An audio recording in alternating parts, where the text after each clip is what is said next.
नमस्कार, star city 24 में आपका स्वागत है। मैं हूं अक्षय चौबे। आज कर्मा का त्यौहार पूरे झारखंड, बिहार, उड़ीसा तमाम क्षेत्रों पर मनाई जा रही है बड़ी धूमधाम से।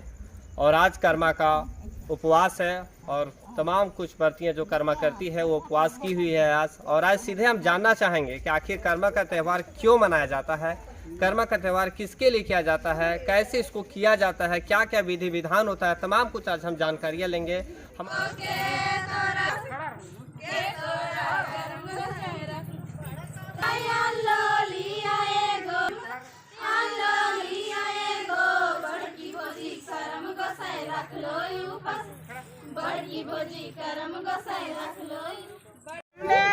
जनम यस अटमी गो कैया जनम ले जनम यस अटमी गो कैया जनम ले करम एकादशी गो कैया जनम ले करम एकादशी साने जनम ले जनम यस अटमी गो।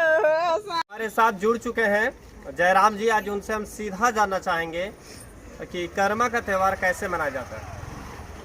सबसे पहले आप सबों का धन्यवाद कि आप ग्रामीण क्षेत्रों में आए हैं इन सब चीज़ों को जानने के लिए। कर्मा को वास्तव में कहा जाता है करम, क्योंकि झारखंड में बहुत सारे लोग धीरे धीरे आकर बसे हैं, लेकिन जो झारखंड की मूल भाषा है उसमें इसे करम कहा जाता है। करम का तात्पर्य दो शब्दों से, पहला कि एक करम जिसे हम लोग कर्तव्य कहते हैं अपना काम, और दूसरा है करम की डाली।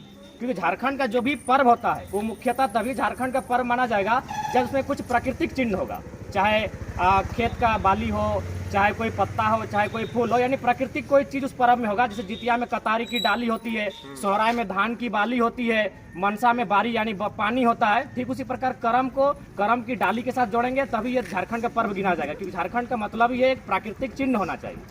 और दूसरी बात, करम झारखंड में धूमधाम से मनाया जाता है और इसमें बहुत सारे पर्व ऐसे होते हैं जिनको हम लोग केवल देखा देखी मनाते हैं, उसका कोई अर्थ भी नहीं होता है कि बाप ने मनाया तो हम भी मना रहे हैं, दादाजी ने मनाया है तो हम भी मना रहे हैं। जैसे कि अगर अपने घर में आज अगर बिल्ली काटते हैं बेटा की शादी में तो मेरा बेटा भी बिल्ली काटेगा, लेकिन करम पर्व का वैज्ञानिक आधार है। ये पर्व ऐसे ही नहीं मनाया जाता है, इसका वैज्ञानिक आधार है। पहला वैज्ञानिक आधार ये देखिएगा कि ये जो पर्व है वो बालू में उगाया जाता है, उसमें बीज के माध्यम से। तो मेरा व्यक्तिगत मानना है, क्योंकि मैं भी एक रिसर्च स्कॉलर हूँ और मेरा रिसर्च कहता है कि जब आदि मानव, क्योंकि हम लोग तो आदि मानव थे, आज यहाँ रहना कल वहाँ रहना, हम लोग कपड़ा भी नहीं पहनते थे, ऐसे रहते थे।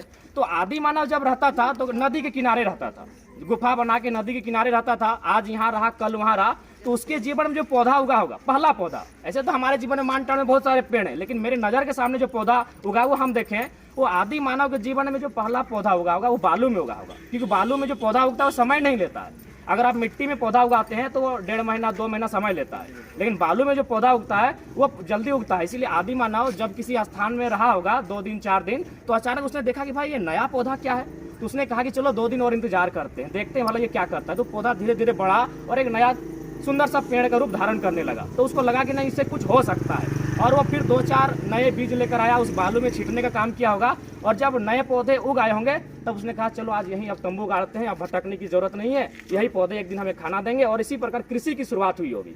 और चूंकि ये बीज से किया जाता है तो बीज का सीधा संदेश है, अगर बीज नहीं होगा तो पेड़ पौधे नहीं होंगे, बीज नहीं होगा तो खेती नहीं होगी, और खेती नहीं होगी, पेड़ पौधे नहीं होंगे तो संसार नहीं चलेगा। तो इसका वैज्ञानिक आधार है बालू और बीज, क्योंकि बालू और बीज में जब उसका संपर्क होता है तो पौधा उगता है, और पौधा उगता है तो सृष्टि का सृजन होता है।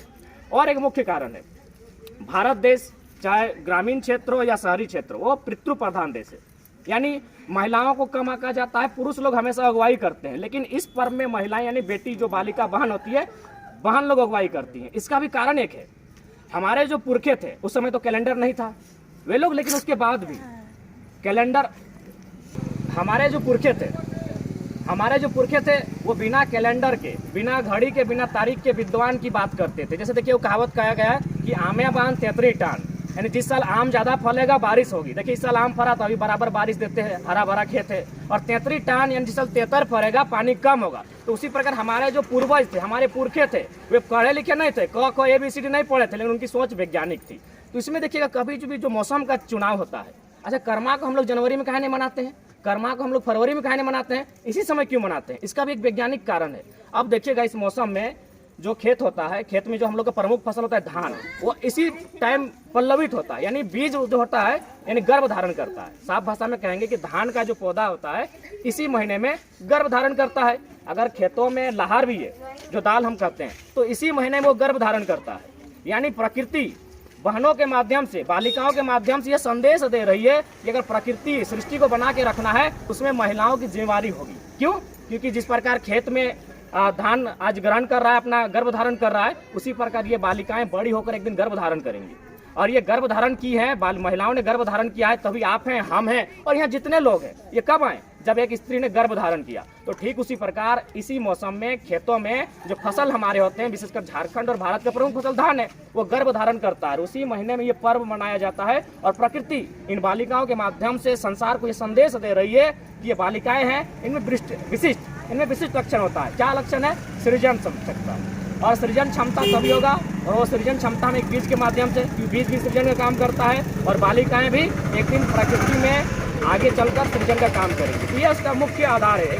साइंटिफिक रीजन हम अपने आधार पे बता रहे हैं कि जो बालिकाएं आज इस पर्व कर रही हैं, एक दिन ये गर्भ धारण करके किसी दिन माँ बनेंगी और संसार को, जो संसार की गतिशीलता है, उसे बनाकर रखेगी। हम ये भी जानना चाहेंगे कि इस त्यौहार को कैसे किया जाता है? इस त्यौहार का जो पहला दिन होता है, कहीं 7 दिन, कहीं 5 दिन, कहीं 9 दिन, कहीं 11 दिन मनाया जाता है। पहले दिन जो होती हैं बालिकाओं का जो समूह होता है, इसे विशेषकर अविवाहित बालिकाएं करती हैं, जिनका अविवाहित बालिकाएं, हाँ विशेष बालिका इसको नहीं करती हैं, लेकिन मुख्यतः जो मुख्य कहा जाए, मुख्य रूप से ऐसा हमने कहीं सुनने को मिला है कि जो माताएं बन चुकी थी पहले, वो नहीं कर पाती। जी, इसलिए मैंने तो कहा, क्योंकि जो अविवाहित है ये अब संदेश देनी समाज को कि आने वाला जो दायित्व है, सृष्टि का जो दायित्व है, अब हम पर मुझे आना। यानी जब पिता के बाद पुत्र जिस प्रकार दायित्व लेता है घर का, उसी प्रकार जो विवाह कर चली गई वह तो कुछ सिखा के गई, अब ये उनको सिखाएंगे कि आने वाला सृष्टि जो है वो हमारा है। और साथ ही अपने भाइयों को कर्म, अपना जो कर्तव्य क्या है उसके प्रति वो बीजों का ज्ञान देती है कि कैसे अर्जन करना है, खेती कैसे करने की, बीज का संबंध खेती से। और एक विशेष बात जो होती है, सबसे पहला बात कि हम अभी स्कूल कॉलेज जहाँ भी जाते हैं, पहला चीज़ हमें अनुशासन सिखाया जाता है। हम क से कलम सीखे या ना सीखे, हमें मास्टर साहब अनुशासन सिखाते हैं। तो उस समय तो स्कूल कॉलेज भी नहीं था, तो हमारे पुरखे इतने विद्वान थे कि उन्होंने हमें अपने संस्कृति के माध्यम से, अपने पर्वों के माध्यम से हमें अनुशासन सिखाने का काम किया है। जैसे इस पर्व में लगभग 11 अनुशासन होते हैं, जिनमें मैं कुछ बता दूं कि जो कर्मती होते हैं वे लोग मीठा नहीं खाते हैं। मीठा नहीं खाते? हाँ, जब तक वो त्यौहार करेंगे मीठा नहीं खाएंगे। मतलब 7 दिन 9 दिन तक 7 दिन 9 दिन जब तक है वे मीठा नहीं खाएंगे। वे अपने हाथों से नमक नहीं लेंगे, वे दातुन नहीं तोड़ेंगे और तालाब में को नहाना, उसका नाम हब्बू करते हैं, उस प्रकार से नहाएंगी नहीं। उसके बाद हो गया वे अपना जो साग भी नहीं खाएंगी। और इनका सबका एक रीजन है, साग इसलिए नहीं खाएंगी कि इनका पौधा पूर्णतः हरा ना हो, क्योंकि इसका पीला होना चाहिए। ये भी जानना चाहेंगे कि ये जो महिलाएं, जो बच्चियां खास करके अपने हाथों में ली हुई, इन्हें क्या कहते हैं? इन्हें कहेंगे जावा कहेंगे। और ये वैसे भी कुछ रीजन है क्या जावा इन्हों जो कहा जा रहा है? हाँ, इनके पीछे यही रीजन है कि वही सृष्टि का संदेश, खेती का संदेश, कि बीज के माध्यम से सृष्टि को कैसे दिखाना है। जावा का क्या अर्थ हो सकता है, कुछ बता सकते हैं? जावा का यही अर्थ है कि जावा जो है बीज में आता है और बीज का संदेश यही है कृषि। और कृषि होगा तभी, क्योंकि दुनिया का पहला वैज्ञानिक कृषि है। अगर कृषि नहीं होती तो हम लोग यहाँ तक नहीं पहुँच पाते, क्योंकि मनुष्य खाना बदोश था, कभी जानवरों को मार के खाना, कभी पक्षियों को मार के खाना, कभी अमेरिका में रहना, कभी अफ्रीका के वनों में, तो कभी अमेजन के वनों में। वो एक जगह तभी स्थायी हुआ जब उसके जीवन में बीज के माध्यम से कृषि का सृजन हुआ। तो यह संदेश पूर्णतः प्रकृति से रिलेटेड है और ये प्रकृति के साथ साथ यह खेती को प्रोत्साहित करता है। जावा का पर्व खेती को प्रोत्साहित करता है, क्योंकि बहुत छोटे छोटे बच्चे हैं और ये अभी से बीज का ज्ञान रखेंगे और बीज का ज्ञान रखेंगे यानी सीधा से संबंधित खेती का ज्ञान रखेंगे और खेती का जो ज्ञान रखेंगे वो सृष्टि का ज्ञान रखेंगे। तो ये पर्व संस्कृति के साथ साथ अनुशासन भी सिखाता है। और अनुशासन क्या क्या हमने कहा आपको 11, इनके मुख से भी आप सुन लीजिएगा। ये लोग जब तक ये पर्व समाप्त नहीं होगा, कोई नमक नहीं खाएगा, कोई चीनी का प्रयोग नहीं करेगा, कोई चाय का प्रयोग नहीं करेगा, कोई खट्टा दही का प्रयोग नहीं करेगा। इस प्रकार 11, हाँ, बाल की चोटी नहीं बांधा जाता, इसलिए नहीं कि कहीं जावा भी ऐसे वैसे ना हो जाए, जावा भी कहीं छितरा ना जाए। तो इस तरह 11 नियम है। तमाम नियम विधि विधान से इस त्यौहार को मनाया जाता है। हाँ बिल्कुल, पूर्णतः कह सकते हैं एक विधि विधान, अनुशासन और मुख्यतः जो रूप है वो वैज्ञानिक दृष्टिकोण के साथ खेती को प्रोत्साहित करने के लिए, कृषि को और बीजों को प्रोत्साहन करने के लिए पर्व मनाया जाता है। इसका पूर्णतः जो आधार है वो कृषि है और एक मुख्य कारण वैज्ञानिक आधार है, क्योंकि जो आज बालाएं हैं एक दिन ये गर्भ धारण करेंगी और आज इसी समय इसी मौसम में खेतों में हमारा जो मुख्य फसल है धान, वो गर्भ धारण करता है। अगर धान गर्भ धारण नहीं करेगा तो हम लोग भोजन नहीं करेंगे, और भोजन नहीं करेंगे तो भूख से मर जाएंगे। तो ये भी जानना चाहेंगे कि जैसे कि ये 9 दिन का त्यौहार होती है पूरी, तो 9 दिन ये पूरे अनुशासन के साथ ये तमाम जो विधि विधान है पूरे करते हुए त्यौहार को मनाती है। आज जैसे कि आज उपवास कर दी, आज ये जो बच्चियां हैं जो उपवास की हुई, इनका आज क्या क्या होगा इस रात भर? देखिए, आज सबसे पहले तो ये रात को कर्म जो एक डाली है उसे जो मुख्य व्यक्ति कह सकते हैं या फिर जो हमारा प्रचलन है, मान्यता है, जिनको महत्व दिया गया उनके आंगन में या फिर प्रांगण में, अखड़ा में, अखड़ा हम लोग कह सकते हैं, हाँ अखड़ा कह सकते हैं उसको, कि करम अखड़ा जो है वहाँ पर उस करम की डाली को गाड़ा जाएगा और परिक्रमा करते हुए विधि विधान के साथ जो कर्मैती है उसकी पूजा अर्चना करेंगे प्रकृति के, और अपने भाई के साथ साथ अच्छा फसल हो, क्योंकि हम लोग सभी किसान परिवार से हैं, अच्छा फसल हो, बीज अच्छा फसल हमारा हो, और भाई का जो मुख्यतः है कि भाई का मेरा लंबा उम्र हो, उसलिए त्यौहार मनाया जाता है कि उसका भाई हमेशा खुशहाल रहे। और विशेषकर ये पर्व और एक संदेश देता है कि महिलाएं, भले बड़े बड़े विद्वान आए, कवि आए, कथाकार आए, उन्होंने महिलाओं को लिख दिया ये फूल सी होती है, नाजुक सी होती है, लेकिन महिलाओं की इतना मजबूत कोई नहीं होता है। क्योंकि मुंशी प्रेमचंद जी ने भी कहा है अपने गोदान में, गोदान उनका एक उपन्यास है, बहुत फेमस उपन्यास है, गोदान एक बहुत ही फेमस उपन्यास है। उसमें प्रेमचंद जी ने लिखा है कि मनुष्य को महान बनने के लिए 3 लक्षण चाहिए, क्षमा, सहनशीलता और त्याग, लेकिन एक स्त्री में ये तीनों गुण जन्मजात होते हैं। वो क्षमा भी हजारों करती है और उससे ज़्यादा सहन तो कोई नहीं करता, और जहाँ तक त्याग की बात है वो अपना घर छोड़ के दूसरे जगह आती है। और एक विशेष बात, जो स्त्री होती है, बालिकाएं होती है, वो आफर होती है, बिहीन है ना, वो तो सभी को जानते हैं कि वो हम लोग पहले खेती करने से पहले बिहीन एक जगह अलग लगाते हैं, लेकिन जहाँ बिहीन लगाते हैं ना वहाँ धान नहीं होता है। ठीक उसी प्रकार जो बालिकाएं हैं जहाँ जन्म लेती है वहाँ वो अपना हंसता खेलता वातावरण नहीं उपलब्ध करती है, और बिहीन को उठा के जब हम दूसरे खेत में लगाएंगे तब धान होता है। उसी प्रकार ये बालिकाएं भी होती हैं, ये बिहीन होती हैं, जहाँ ये जन्म लेती हैं वहाँ खुशहाल नहीं करती, इन्हें ससुराल जाना पड़ता है। यह भी एक संदेश दिया जाता है। जी, आपसे ये भी हम जानना चाहेंगे कि ये जो जावा बच्चियाँ लोग उठाई है, आज इसका पूजा होगा रात भर में। जी, इसके बाद इसको क्या किया जाएगा? इसके बाद इसका सुबह विसर्जन किया जाएगा, वही कि आज रे करम गोसाई घारे दुआरी रे कायल रे करम गोसाई काश नदी पार, तो इसको जो विधिवत से हम लोग विसर्जन करते हैं। ये जो आपने कहा इसको थोड़ा मुझे विस्तार से बताइएगा। इसका मतलब है कि जब तक करम गोसाई की मान्यता है, करम माने प्रकृति का कोई जो शक्ति है, जिसे हम लोग अदृश्य शक्ति कह सकते हैं, जो कहीं ना कहीं धरती को कंट्रोल करती है, आसमान को कंट्रोल करती है, हवाओं पानी सूर्य को कंट्रोल करती है, एक प्राकृतिक शक्ति के रूप में उसकी उपासना की जाती है। और उससे विनती की जाती है कि संसार में जीव जंतु सभी को संरक्षण प्राप्त हो, और साथ साथ आप उतना ही करते तो मेरे भाई को भी एक लंबी उम्र दे, ये मान्यता है। और साथ सात कहते हैं कि आज मैंने आप हैं हमारे आसपास, आज रे करम गोसाई घारे दुआरी, यानी आप आसपास में, कल आप फिर विसर्जित हो जाइएगा और अगले साल फिर आपको याद करेंगे। बहुत बहुत धन्यवाद। ये थे जयराम जी जो हमारे साथ इस परिचर्चा पे जुड़े हुए थे, और आगे हम ये भी जानना चाहेंगे, यहाँ पे कुछ बच्चियाँ हैं इनसे भी हम जानेंगे कि आखिर ये जो 11 नियम के बारे में इन्होंने बताया किस प्रकार से। जी, इनको इन लोग विशेष बताएंगे क्योंकि ये करती हैं, हम तो जानते हैं, ये लोग स्वयं करती हैं, ये तो प्रैक्टिकल, हम तो थ्योरी में बताएं, ये लोग प्रैक्टिकली बताएंगे कि वास्तव में जो कर्म है, जावा है, उपवास है, क्या है, ये लोग खुद बताएंगे। तो हम चाहेंगे थोड़ा सा बीट इनका भी ले लिया। बहुत बहुत धन्यवाद, हमारे साथ आप जुड़े। धन्यवाद। जावा भी करवट ले लेगा। तो अब हमारे साथ कुछ कर्म बरतियाँ हैं यहाँ पे जो कर्मा का त्यौहार की, आज फास्टिंग में भी आप शायद हैं। आज फास्टिंग में। आपका नाम क्या हुआ?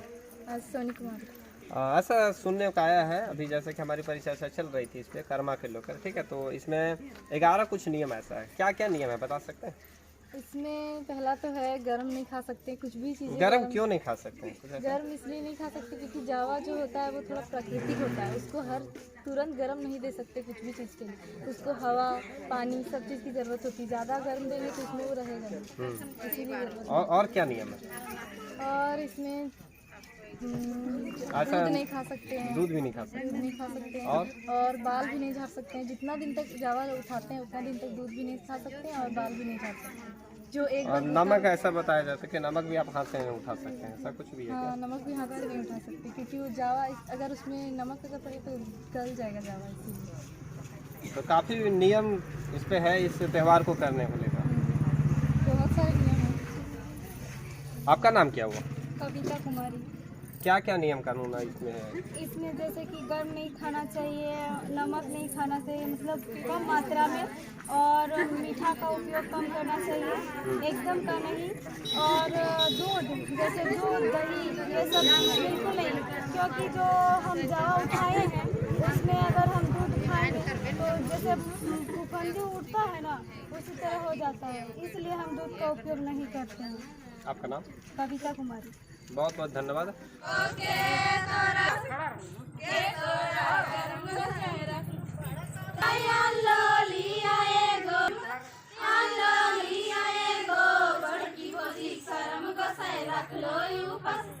बड़की भोजी करम गोसाई रख लो।